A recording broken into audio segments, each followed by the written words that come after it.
It's exciting to be here where Jesus really did walk. This is pretty much the way it was. We had the opportunity to go see what was a working boat that was being used at the time Jesus was ministering on this lake. The Galilee Boat Museum certainly was very interesting. You sure could take yourself back in time and imagine. It's always nice to see a relic, something that was used by people at that time. It had been buried for 2,000 years, so they were able to bring that boat up and go through years of treatment. No other boat like this has ever been found in history.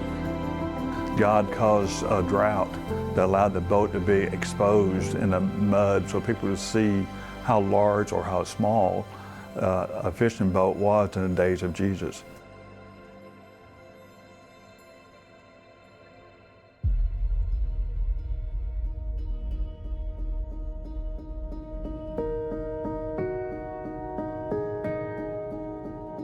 Right now, we're crossing on the Sea of Galilee, which of course is where Jesus spent a lot of his recorded ministry in this area.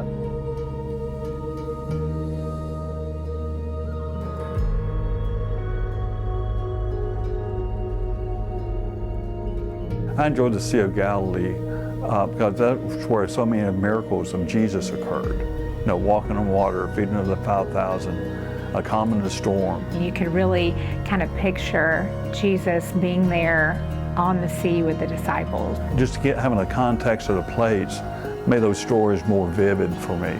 We looked at kind of the area that the wind would come flying down and really whip up the sea. The storm started that was so life-threatening that the boat was about to be swamped.